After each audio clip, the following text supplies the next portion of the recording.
Get ready for 2025 to be an interesting Apple year. There's buzz of super slim iPhones, new HomePods and TV products, and even a new Vision Pro. It's hard to top last year because 2024 marked the launch of Apple's first headset and Apple Intelligence. But 2025, that is when Apple's going to show us the next phase of AI and how it comes together with future hardware. So let's go over what we're expecting to be the most interesting Apple products to come in the year ahead. I'm Bridget Carey, and this is One More Thing. There's been an iPhone mini, and you've seen the iPhone Max, but a whole new size of iPhone is said to be coming this year, iPhone Slim. Multiple rumors and reports say Apple's next addition to the iPhone lineup would be the thinnest iPhone yet.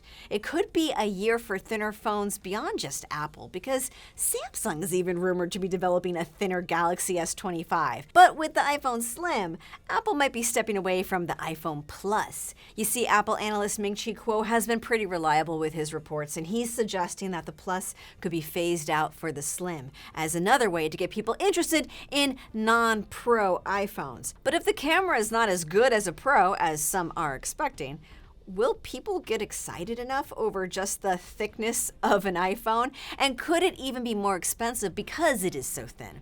Maybe Apple will call it a fancy name, so it's going to sound like it's worth more than a Pro. iPhone Air, perhaps. But the cheaper iPhone SE may also get a new look, and it might have the first Apple modem. We are expecting to see a fourth generation of Apple's entry-level iPhone. And sadly, that means the end of the Touch ID home button. Say your goodbyes now, because it doesn't look likely that a version with a button is going to stick around. And the next SE is said to come with Apple's own modem, so Apple wouldn't have to rely on Qualcomm. And according to Bloomberg, this could all launch in the spring.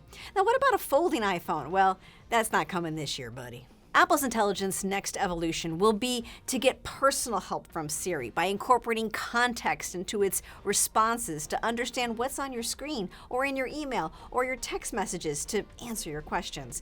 And when Siri is smarter in our phones and tablets and Macs, it's going to be time to talk about the next stage for HomePod speakers. According to analyst Kuo, Apple is working on a HomePod with a smart home display, and the launch could be in the second half of 2025.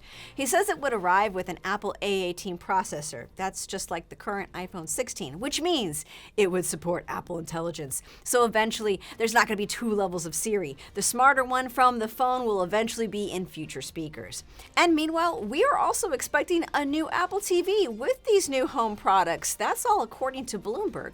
There's a new wireless chip that's expected to roll out to things like a future HomePod mini, and it could potentially synchronize data faster. Apple's vision for the next Vision Pro is a bit hazy. You see, Apple CEO Tim Cook said in an interview with the Wall Street Journal that it is an early adopter product, but could the headset get a chip refresh at the very least this year? Analyst Kuo thinks so. He says Apple plans to give it the next chip, probably called the M5, since the Vision Pro right now has the M2. That would give the Vision Pro Apple Intelligence. Reports do say that Apple is working on a cheaper Vision Pro that would have a lower grade experience, but we shouldn't expect it this year. There's also anticipation for an update to AirTags. Reporting from Bloomberg says these are already in testing and may arrive in the middle of 2025. A potential AirTags 2 could mean trackers that have better tracking precision, better battery life, and better features to prevent stalking. Of course, there are other products that you can expect from Apple, such as updates to iPads and Apple Watches, and folks are waiting for other Mac computers to get chip upgrades. What are you looking forward to from Apple in 2025? Hit me up in the comments below and let me know what topics you want to hear more of in the year to come. I'm about to head out to CES, also known as the Consumer Electronics Show in Las Vegas, so you can subscribe to the channel to follow our coverage here. And when I'm back from CES, I'm sure we'll have one more thing to talk about in the world of Apple. Catch you next time.